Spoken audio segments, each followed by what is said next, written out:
The key turned in the lock with a familiar, weary click. Tong Xiaoyu pushed the door open, her shoulders slumping in anticipation of the organized chaos. She called home piles of fashion magazines on the floor, sketches pinned to every available surface, and the faint, comforting scent of turpentine from her late-night painting sessions. But the scent that greeted her was sharp, sterile lemon. Her eyes widened. The apartment was spotless, not just tidy, but clinically clean, as if a stranger had erased her entire personality from the space. Her magazines were stacked in neat, soulless piles on a dust-free shelf. Her beloved paint-splattered easel was folded and tucked into a corner, and a canvas she'd been working on, a vibrant, abstract burst of emotion, was turned to face the wall. Her heart hammered a rhythm of confusion that quickly soured into indignation. She wasn't alone. A man was lounging on her sofa as if he owned it. He was dressed in a crisp, button-down shirt that looked ridiculously out of place against her faded floral cushions. On his feet were her fluffy, bright yellow duck slippers, a conical contrast to his severe expression and aristocratic features. His gaze flaked from a book to her, his eyes holding a cool, appraising quality that made her feel like an intruder in her own home. Who are you?" Xiaoyu managed, her voice tight. He closed the book, placing it precisely on the coaster she never used. "Your roommate," he said, his tone infuriatingly calm. "I'm Liu, and this," he gestured vaguely around the gleaming apartment, "is now my room." Xiaoyu's jaw dropped. "Your room? This is my entire apartment. What did you do to my things? My painting?" He glanced at the canvas facing a wall. "Ah, that, an assault on the senses. I did you a favor. Color theory is clearly not your strong suit." A hot flush of anger crept up her neck. Before she could unleash a torrent of protests, her stomach betrayed her with a loud growl. The Manlu raised a perfect eyebrow. "Hungry? I assumed as much. There are instant noodles." 10 minutes later, they were seated at her small dining table, an invisible line drawn down the middle. Two steaming bowls of noodles sat between them. The silence was thick with hostility. "You're supposed to break the egg into the boiling water," he commented, prodding a perfectly poached egg in his bowl with his chopsticks. "Your method of just cracking it on top leaves the white runny. It's unappetizing." Xiaoyu slurped her noodles loudly. "If you don't like my charity noodles, you're welcome to find a 5-star hotel that serves them to your liking." "I would," he retorted smoothly, "if your reckless driving hadn't left me with a sprained ankle and a doctor's order to rest." "You're lucky all I'm demanding is temporary lodging." She winced, the memory of his expensive black car swerving to avoid her scooter still fresh. Her misguided sense of charity, as he'd called it, had been pure panic. He'd refused an ambulance, refused to give her his full name, and only accepted her offer to take him home after she'd practically begged, terrified of a lawsuit from a man who looked like he owned half the city. He was an enigma of arrogance and bad luck. Yet, as he meticulously separated the green onions in his bowl, she noticed the slight grimace he tried to hide when he shifted his injured foot. A flicker of guilt pierced her anger. For a moment, their bickering subsided, and in the quiet space between them, an undeniable current crackled, a strange, tense awareness that was as unnerving as it was magnetic. Later that evening, hidden in the relative sanctuary of her bedroom, Xiaoyu clutched her phone, her voice a hushed whisper. "Ruru, I think I'm going to be sick. They actually named me chief designer." "What?" "Xiaoyu, that's amazing." Her friend's voice chirped from the speaker. "Yanj is the top fashion house. You beat out everyone." "I didn't beat out anyone," she hissed, glancing nervously at her closed door. "It feels like a mistake. I've only ever been an assistant. Wu Meng has been a senior designer there for 5 years. She deserved it. And she's already making my life a living hell." Xiaoyu's stomach twisted. "She's telling people I must have connections, that I slept my way to the top. I walked into the office today, and they all just stared. I feel like a total fraud. The feeling of being an imposter only intensified at her family's dinner table an hour later. The air was heavy with the scent of braised pork and unspoken disappointment. Chief designer, her mother said, placing a piece of fish in Xiaoyu's bowl. The gesture felt less like affection and more like a consolation prize. Xiaoyu, that's a very big title. Are you sure you're ready for that kind of responsibility? Her father grunted his agreement. This design hobby of yours was fine when you were younger. But a company like Yanj isn't a playground. Don't get in over your head and embarrass yourself. Each word was a small, precise jab at her already fragile confidence. She stared at her rice, her throat tight, the arguments dying before they could form. What could she say? They were voicing the same fears that screamed in her own head. Then, a calm, low voice cut through the tension. Talent isn't measured by years of experience, but by the clarity of one's vision. Everyone turned. Lu, whom she'd been forced to bring along, sat perfectly composed. He hadn't spoken a word until now. He met her father's skeptical gaze without flinching. Many established designers merely repeat past successes. He continued, his tone level and authoritative. A company that promotes a fresh perspective is a company that understands innovation. They didn't make a mistake. A stunned silence fell over the table. Her parents stared at the stranger in their house, a man whose quiet confidence was so absolute it left no room for argument. They didn't know who he was, but for the first time, they seemed to consider the possibility that Xiaoyu's promotion wasn't a fluke. Xiaoyu looked at him, truly looked at him, across the table. This arrogant, infuriating man who had invaded her home and criticized her art had just defended her more eloquently than she could have ever defended herself. She was adrift in a sea of professional insecurity and familial doubt, and the most perplexing person in her life had just thrown her a lifeline. And for the life of her, she had no idea why. The air in the Yanj design studio, usually buzzing with the soft scratch of charcoal on paper and the hum of sewing machines, was thick with a new, brittle tension. Tong Xiaoyu stood beside Lu Yanzi's desk, her portfolio clutched in her hands, her heart a frantic drum against her ribs. This was her official introduction as chief designer, a title so new it felt like a costume she hadn't yet grown into. The hushed whispers of her new colleagues were silenced not by Lu Yanzi's presence, but by the click of expensive heels against the polished concrete floor. A woman glided into the room, her posture ramrod straight, her suit a severe shade of charcoal that seemed to absorb all the light. Her face was a mask of cold, ageless beauty, her eyes sweeping over Xiaoyu with an assessment so dismissive it was almost a physical blow. This was Mrs. Cheng, Lu Yanzi's mother, and the iron-willed matriarch of the Yanj Empire. Yanzi, she said, her voice low and dangerously calm. My office, now. The words were an order, not a request. Lu Yanzi's jaw tightened, but he gave Xiaoyu a brief, almost imperceptible nod before following his mother out of the studio. The moment the door to his glass-walled office closed, the storm broke. Have you lost your mind? Mrs. Cheng's voice was a venomous whisper, yet it seemed to carry through the soundproofed glass. Her, Tong Xiaoyu, the girl who was publicly humiliated, the one whose name became a punchline. You make her the creative face of my company.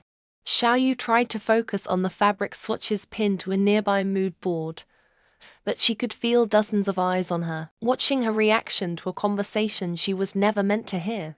The memory of that disastrous design competition, the one that had nearly shattered her spirit, rushed back with nauseating force. She was a nobody then, and it seemed, in the eyes of this powerful woman, she still was. Inside the office, Lu Yanzi stood his ground, his silhouette a defiant line against the cityscape. She is a generational talent, mother. What happened in the past was a smear campaign, not a reflection of her ability. Ability doesn't erase scandal, Mrs. Cheng retorted, her voice rising. Yanj is built on prestige, on an impeccable image. You're gambling it all on a charity case. I'm not gambling. I'm investing. Lu Yanzi's voice was steel. I'm the artistic director. Her success is my vision for Yang's future. If she fails, I fail. My decision is final. The silence that followed was heavier than the argument itself. When Lu Yanzi emerged, his expression was unreadable. He walked directly to Xiaoyu, ignoring the prying eyes of the entire design team. Forget them, he said, his voice low enough for only her to hear. Focus on the work. The upcoming full collection, it's yours to lead. The concept, the key pieces, all of it. This is your chance. Don't prove my mother right. The challenge hung in the air. A lifeline and a lead weight all at once. The entire full collection. It was an insane amount of responsibility, a mountain of expectation, but it was also a path. It was the only way to justify his unwavering, inexplicable faith in her. Her anxiety morphed into a sharp, cold resolve. She would not fail, she couldn't. Days bled into nights. Xiaoyu's corner of the studio became a whirlwind of sketches, fabric drapes, and half-empty coffee cups. She devoured the brand's archives, meticulously studying the Yanj aesthetic, while searching for a way to inject her own voice. During her initial concept presentation, the room was thick with skepticism. She presented her vision, a collection inspired by the resilience of nature, reclaiming urban decay with a quiet confidence she didn't feel. The management team's feedback was cautious but, to her immense relief, positive. It was a foothold, a tiny crack of light, hoping to bridge the icy gap with her colleagues. Xiaoyu spent a Saturday baking. On Monday morning, she arrived with 2 boxes of delicate, pastel-colored macarons. She placed them in the office pantry, her small gesture of goodwill feeling clumsy and transparent. I made some desserts, she announced softly to the room. Please, help yourselves. A few people offered tight, non-committal smiles. Wu Meng, a senior designer whose ambition was an open secret, glanced at the box with a thinly veiled sneer before turning back to her screen. The macarons sat untouched for hours, a testament to her outsider status. Just as she was about to quietly pack them away, a shadow fell over the pantry counter. It was Lu Yanzi. Without a word, he picked up her lavender macaron and bit into it. He chewed thoughtfully, his gaze fixed on her. The entire office seemed to hold its breath. Light, complex. You have a delicate touch, he said, his voice carrying easily through the silent room. It's a rare talent, in baking and in design. He took another one before walking away, leaving a stunned silence in his wake. The shift was immediate. A few designers, emboldened by the director's public approval, drifted over to try the macarons, offering her genuine, if surprised, compliments. It was a small victory, but it felt monumental. From across the room, however, Wu Meng watched with narrowed eyes. She leaned over to a fellow designer, her voice a poisonous whisper. Homemade desserts, so quaint. As if that will make up for taking credit for the whole team's preliminary research. The director seems to like her, the other designer murmured, popping a macaron into her mouth. He likes a good story. Wu Meng scoffed. The underdog, it's a narrative. But when this collection fails, his little pet project will be the first to go. Xiaoyu, clearing away the now empty boxes, caught the tail end of their hushed exchange. The sweetness of her small triumph curdled in her stomach. Lu Yanzi's support had placed a target on her back. She had won a single battle. But in the polished, unforgiving corridors of Yanj, she could feel the war was just beginning. The sterile air in Lu Yanzi's office felt thick enough to suffocate. Tong Xiaoyu stood before his vast mahogany desk, a single fashion magazine lying open between them like an indictment. On the minimalist leather sofa, Mrs. Cheng, a key investor and a formidable matriarch of the industry, sat with the rigid posture of a judge, a gaze dissecting Xiaoyu with cold precision. Page 42, Mrs. Cheng stated, her voice devoid of warmth. A 2-page spread on Yang's Autumn Whisper collection. Designs that were finalized in a closed-door meeting 72 hours ago. The only person who had access to the finalized sketches and also met with the press was you, Miss Tong, for your Rising Star interview. Xiaoyu's blood ran cold. She stared at the glossy photographs, her designs, her soul, laid bare for the world before their time. No, she whispered, shaking her head as if to dislodge the nightmare. I would never do that. Liu Yanzi remained silent, his fingers steepled before him. His expression was unreadable, a mask of corporate neutrality that felt more damning than any accusation. Xiaoyu, he said, his voice a low baritone that cut through her rising panic. The article quotes an inside source describing details only a designer would know. The fabric choices, the draping techniques. It wasn't me, she insisted, her voice cracking. Her eyes pleaded with him, searching for the supportive mentor she knew as Liu Xingcheng, but finding only the distant CEO, Liu Yanzi. I talked about my inspiration, my journey, never the collection. This is a lie, Mrs. Cheng scoffed. A delicate, cutting sound. A very convenient lie for a competitor, Yanzi, she said, turning her icy gaze on him. This is a catastrophic breach. Our competitors are already fast-tracking replicas. If the source of this leak is not identified and neutralized within 3 days, your new chief designer must be the one to go. Publicly, the ultimatum hung in the air. A guillotine blade posed over Xiaoyu's career. Fired for corporate espionage, the label would follow her forever. Fueled by a desperate, furious energy, Xiaoyu stormed out of Yanj and straight to the magazine's headquarters. She found the reporter, a man named Li Wei with a smarmy, self-satisfied smile, in his cluttered cubicle. You have to retract that story, she demanded, her voice trembling with rage as she slammed her hand down on his desk, rattling a collection of cheap souvenirs. You twisted my words. You fabricated a source. You are ruining my life. Li Wei leaned back, a picture of calm condescension. Miss Tong, I stand by my journalism. Perhaps you were a bit too enthusiastic in your interview. It's understandable, for someone so new to the spotlight. He gestured vaguely to his phone, which was propped up on his desk. Now, if you continue to threaten me, I'll have to call security. His calculated calm only enraged her further. Threaten you? I'm asking you to tell the truth. You know I didn't leak those designs. Who paid you to do this? The accusation burst from her, raw and unfiltered. It was exactly what he'd been waiting for.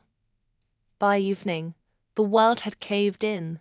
A new audio clip was viral. Who paid you to do this? Her voice, stripped of context, was shrill and accusatory. It was spliced with a comma-sounding Li Wei murmuring about journalistic integrity and feeling threatened. The narrative was set in stone. Tong Xiaoyu, the ungrateful ingrate, the unstable aggressor, Yang traitor, was trending. She collapsed onto the floor of her small apartment, surrounded by sketches that now felt like relics of a dead dream. The incessant buzzing of her phone was a chorus of hatred from strangers. Each notification was a fresh stab of betrayal. How could she fight this? It was a perfectly constructed lie, a public execution orchestrated by a faceless enemy. Her tears were hot, silent streams of utter despair.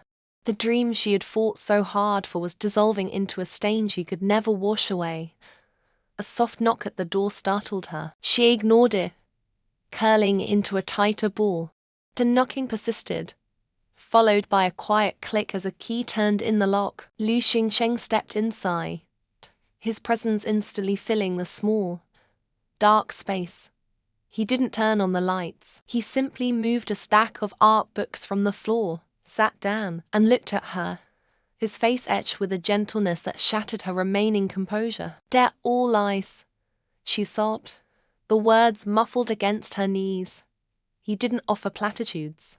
He just waited a moment before speaking. His voice a low, steady anchor in a storm. I know. He reached out, not to touch her, but to gently push a stray sketchbook closer to her. A person who can create things this beautiful doesn't have the capacity for something that ugly. I believe in your dream, Xiaoyu. And I believe in you. That simple, unwavering statement was the first breath of air after nearly drowning. A flicker of hope, fragile but fierce, ignited in her chest. He stayed for only a few more minutes before quietly letting himself out. But as soon as he was in the sterile quiet of his car, the gentle meant to vanish. Liu Yanzi took his place. He dialed a number. Zhang Long, he said. His voice clipped and cold. The reporter's name is Li Wei. I want his financials, his call logs, his recent meetings, everything. I want to know who he breathes the same air as. You have until morning. The next evening, Liu Xingsheng sat across from a visibly sweating Li Wei in the private room of a discreet, high-end restaurant. The table between them was bare except for a thin manila folder. Liu Xingsheng slid it across the polished wood. 2 deposits were made to your sister's offshore account in the last week, he said conversationally, his tone making the words infinitely more menacing. Totaling 200,000, a significant sum for a woman who has been unemployed for 6 months. Li Wei's feigned bravado evaporated. I don't know what you're talking about. Liu Xingsheng tapped the folder. I also have security footage of you meeting with Yang's junior designer, Wu Meng, at a coffee shop 2 days before your articles publish. The audio is surprisingly clear from the next table over. He leaned forward, his eyes like chips of ice. So, you can either tell me the truth and give me everything you have on her, or you can explain your sister's sudden windfall to the tax authorities and explain your brand of journalism to the police. Your choice. Checkmate. Defeated, Li Wei slid a small USB drive across the table, his hand trembling. It's all there, he mumbled. The original recordings of my deal with Wu Meng. The transfer receipts she sent as proof. She bribed me. She gave me the design details and told me to pin it on Tong Xiaoyu. Later that night, Liu Xingsheng handed the small silver drive to Xiaoyu. She stared at it, nestled in her palm. It felt impossibly heavy, a dense concentration of malice and deceit. But as she looked from the evidence to the unwavering belief in Liu Xingsheng's eyes, the despair that had crippled her began to recede, replaced by cold, clarifying anger. The tears were gone. The victim was gone. She closed her fingers around the drive, the metal cool against her skin. This wasn't just a chance to clear her name. It was a weapon, and she was finally ready to fight back. The air in the Yanj boardroom was a physical weight, pressing down on Tong Xiaoyu's shoulders. Seated at the far end of the long mahogany table, she was an island, surrounded by a sea of stern, judgmental faces. At the head, Mrs. Cheng presided with icy authority, her gaze unwavering. Across from Xiaoyu, Wu Meng radiated a nervous, predatory confidence, her victory seemingly assured. Liu Yanzi stood near the window, his posture relaxed but his eyes sharp. A silent observer in a drama of his own making. Ms. Tong, Mrs. Cheng's voice cut through the silence. You have heard the allegations. The evidence presented by Ms. Wu is compelling. Do you have anything to say in your defense before this board makes its decision? Xiaoyu met her gaze, her own fear a cold knot in her stomach, but beneath it, a slow-burning anger had finally kindled into resolve. She rose, her movements deliberate, and connected her laptop to the room's main display. I do, she said, her voice clear and steady. The first image that flashed onto the massive screen was a high-resolution security still. It showed Wu Meng at a 24-hour print shop, dated 2 days before the designs were officially leaked. The timestamp in the corner was 3:17 a.m. A collective murmur rippled through the room. Wu Meng's face went pale, This is footage from a print shot near Ms. Wu's apartment, Xiao Yu narrated, her tone flawlessly professional. That perhaps she was simply working late on a personal project. She clicked again. A digital log from Yang's server appeared, detailing a file transfer. This log shows my entire collection portfolio being downloaded to a personal USB drive from Ms. Wu's workstation at 4:40 a.m. on the same night, an action that violates at least 3 company security protocols. One by one, she presented the pieces of her meticulously assembled defense. A sworn affidavit from a freelance coder who traced the anonymous leak back to an IP address registered to Wu Meng's building. A side-by-side comparison of her original design file's metadata with the corrupted versions Wu Meng had submitted as proof. The evidence was not just a rebuttal. It was an airtight digital cage. Wu Meng began to tremble, her carefully constructed composure shattering. It's fake. She faked all of it. She's trying to frame me, Ms. Wu, Xiao Yu said, her voice dropping, caning a chilling calm. Perjury and the submission of falsified evidence in a corporate investigation are serious offenses. The deliberate leaking of proprietary designs constitutes industrial espionage. And public defamation carries its own set of legal consequences. I have already consulted a lawyer. The threat, delivered with such quiet finality, hung in the air. Wu Meng collapsed into her chair, her face a mask of panicked defeat. Sobs racked her body. I'm sorry, she choked out, the words barely audible. I was just so jealous. I'm sorry, Mrs. Cheng. I'll do anything. Mrs. Cheng's face was granite. She stared at the weeping designer, her disappointment a palpable force. Your jealousy has brought shame upon this company and wasted the time of this entire board, she said, her voice dangerously low. Clean out your desk. You are finished at Yanj. She then turned her steely gaze on Xiao Yu. And you. This internal strife reflects poorly on your department's leadership. Do not let it happen again. The censure stung. But Xiao Yu stood her ground. This was her moment. Understood, Mrs. Cheng. With this unfortunate matter resolved, I would like to reclaim the board's time by presenting the official direction for the fall collection. Before anyone could object, she switched the display, the screen filled with elegant sketches, mood boards, and fabric swatches. A single, bold title appeared. Mature Innocence, The Modern Woman Lives a Contradiction. Xiao Yu began, her passion overriding the room's lingering tension. Her voice swelled with confidence as she walked the board through her vision. She is strong, but she has not lost her softness. She is a leader in the boardroom, but she still cherishes her dreams. Mature Innocence captures this duality. We will use sharply tailored silhouettes in wool and tweed the maturity, but cut them with unexpected details. A soft, flowing silk lining, an asymmetric drape, a hint of delicate embroidery on a cuff. The innocence. It's about the power she projects and the vulnerability she protects. The board members, who had been preparing for a dismissal, leaned forward. They saw not just a designer defending her job, but an artist with a clear, marketable vision. Lu Yanzi watched her, a ghost of a smile playing on his lips. She wasn't just surviving, she was commanding the room. When she finished, a thoughtful silence fell.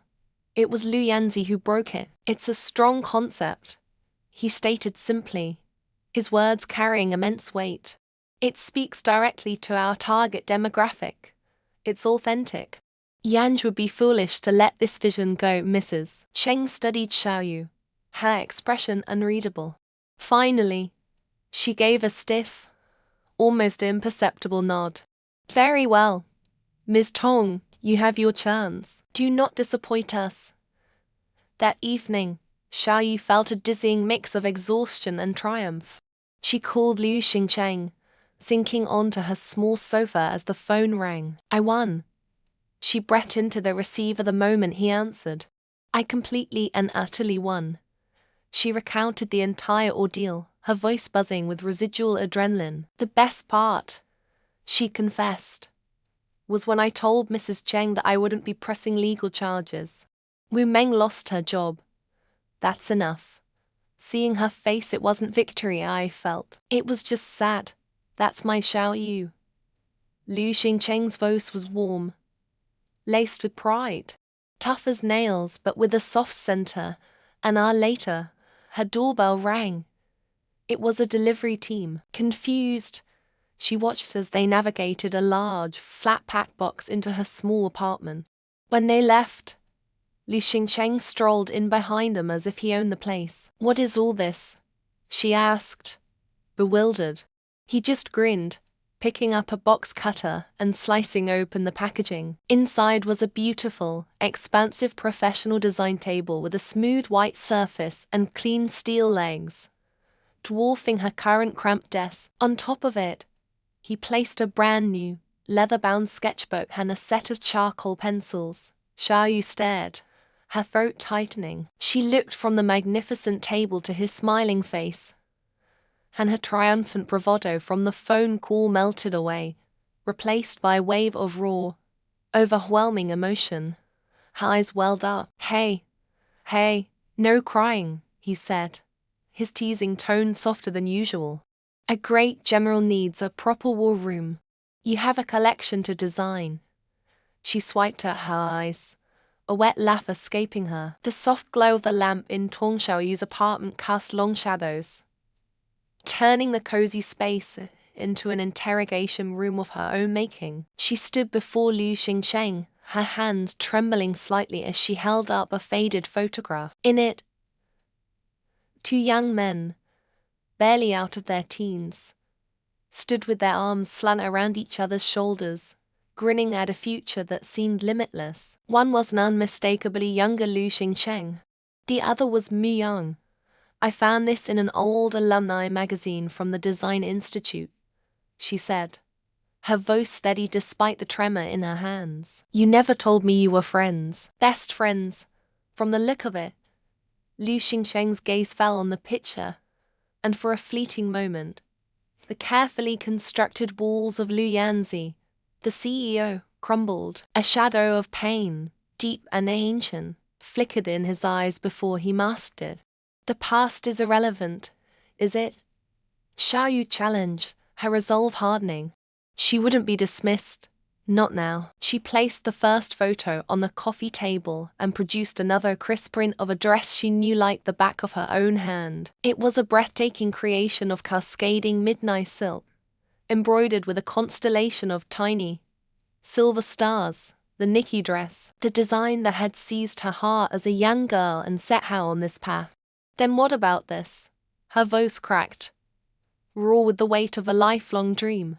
"This dress is why I'm a designer. It's why I fought so hard to get into Yanj. It's my entire world." And its design was credited to an anonymous student from the same institute.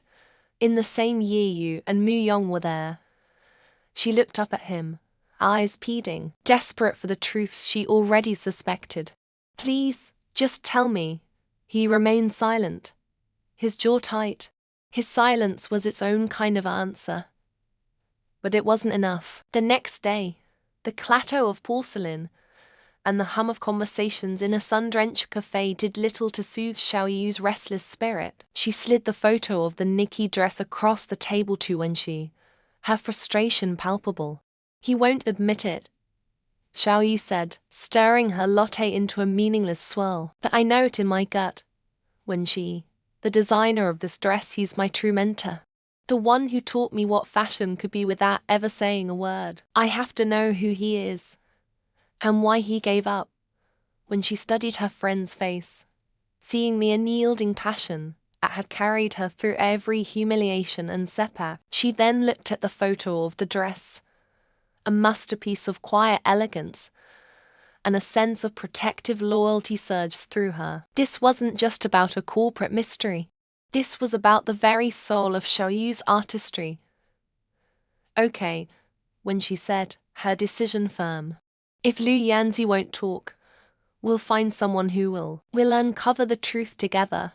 Their first stop was a quiet, reclined apartment that smelled of old paper and brewed tea. Professor Chen, a retired luminary of the Design Institute, adjusted his spectacles as he looked at the photograph of the two young men.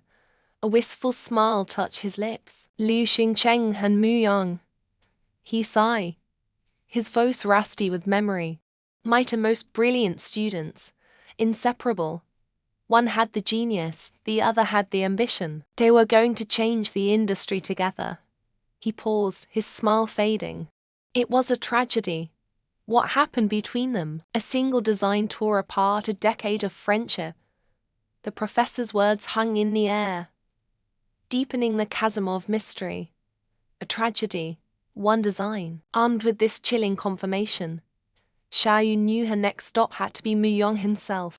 She found him in a dimly lit bar, the kind of place where secrets were nursed with expensive whiskey. The air was thick with smoke and regret. He was leaning against the bar, swirling amber liquid in a glass, his expensive suit looking out of place amidst his disheveled demeanor. Xiaoyu walked straight up to him, a presence cutting through his alcoholic haze. She didn't waste time with pleasantries. "The Nikki dress," she said, her voice clear and sharp above the low thrum of music. "Professor Chen told me a design tore you and Liu Xingcheng apart. It was that one, wasn't it?" Mu Yong flinched as if struck. He turned slowly, a bitter, mocking sneer twisting his lips. "So, the little protege is digging up ghosts." He took a long swallow of his drink. "That dress was supposed to be our masterpiece, our ticket. But he got sentimental. He wanted to dedicate it to someone, keep it anonymous, pure. He threw away our future for a memory." His voice dripped with years of resentment. He deserved to lose everything. He chose a piece of fabric over a real partner. The confession, poison as it was, hit Xiaoyu with the force of a physical blow. It was him. It had always been him. Overwhelmed, she stumbled out of the bar and into the cold night air. The city lights blurring through a film of tears. She sank onto a nearby bench, her head spinning with the truth and the whiskey she'd drunk for courage. The weight of his sacrifice, the bitterness of Mu Yong's betrayal, the years of hidden pain, it was all too much. A car pulled up silently beside her. The door opened, and Liu Xingcheng stepped out. He must have followed her. He walked over and stood before her, his expression unreadable in the fractured city light. He said nothing, simply shrugged off his coat and draped it over her shivering shoulders. The warmth of it, smelling faintly of him, was a comfort she hadn't realized she was desperate for. He helped her to her feet, his touch gentle. She looked up at him, the bravado from the bar gone, leaving only a raw, aching vulnerability. "You owe me an apology," she whispered, her voice thick with unshed tears. It wasn't an accusation. It was a plea for every secret he had kept, for every time he had pushed her away to protect a past she was always destined to uncover, for letting her worship a ghost when the man was standing right in front of her. He looked down at her, and this time, he didn't hide the storm of emotion in his eyes. He saw the pain he had inadvertently caused, the struggles she had endured, all while unknowingly chasing his own shadow. "I'm sorry," he said, his voice low and heavy with the weight of years. "For everything." He reached out, his hand cupping her cheek, his tongue gently wiping away a tear. The noise of the city seemed to fade into a distant hum, leaving them in a bubble of profound silence. He had been running from his past, from the designer he once was, believing that part of him was lost forever. But she had found it. She had stubbornly, brilliantly, brought it back to life. He leaned in, his forehead resting against hers. "You were never just an employee, Tong Xiaoyu. You were a light in a place I thought would stay dark forever." He pulled back just enough to look into her eyes, to make sure she saw the absolute truth of what he was about to say. "You," he breathed, his voice imbued with a certainty that settled every fear in her heart. "You are the answer. The rest of my life, and my good luck." A sob of pure, unadulterated relief escaped her lips, followed by a watery smile. It was more than a confession of love. It was a promise. It was of all the secrets and the beginning of everything else. He closed the small space between them, and his lips met hers in a kiss that wasn't about passion, but about homecoming. It was a kiss of forgiveness, of acceptance, of a shared future finally, beautifully, beginning. Under the soft glow of a solitary streetlight, the enigmatic CEO and the determined designer found their resolution, no longer defined by the ghosts of the past, but by the undeniable promise of their intertwined destiny.